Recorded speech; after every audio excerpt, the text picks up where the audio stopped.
Hello guys, good morning. At my YouTube channel, Mas Balasot Vlog. So, ang ipipicture ko ngayon ay ngayong umaga ay kumuha ako ng bayabas sa puno namin. So, ayan may dahon pa guys. Umakyat ako. So, ayan ang nakuha ko. Ang dami guys, yan. So, ayan pa yung iba Kinuha ko na kasi pinakain ng ibon. So, hindi ako makatikim ba. So, ayan. Ibibigay ko yun sa ipamimigay ko rin yan kasi hindi ako makakagat kasi ang pustiso ko ba. So, ayan guys. So, ang dami. Ayan, ang daming bunga. So, tingnan natin yung aming bayabas, yung puno ba, kung saan ako umakyat.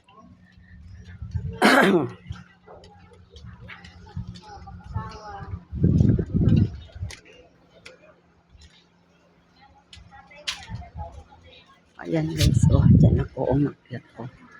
So, ayan, pinaputulan ko po kasi nagano sa kuryente. So, ayan, pandami pang bunga guys. Ayan, yung maliliit. Ilaw pa yung iba pa. So, ligo naman yan sa Monday or Tuesday. Kukunin ko na naman yan lahat.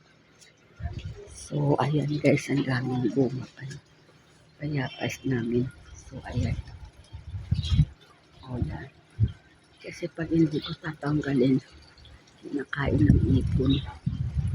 So, ayan, dahil ang lalaki to Siyempre sa kakaputol ng putol, nagtatampo. So, ayan. Ayan yung mga bunga guys. So, ayun sa baba may pa may medyo habal-habal. Ayan. So, ang daming bunga. Ayan guys, bayabas ko. Ayan pag naghihinog yan, naakyat ako dyan. Diyan Diyan ako naakyat. So, ayan. So, ayan guys. So, diba?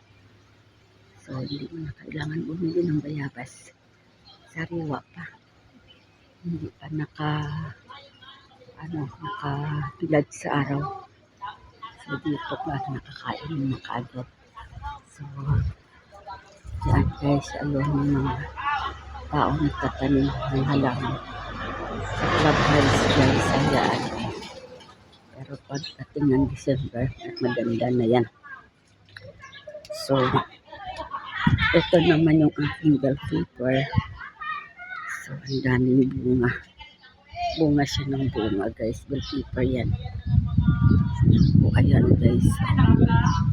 So, ang papaya ko nagbabulak na rin siya. Ayan.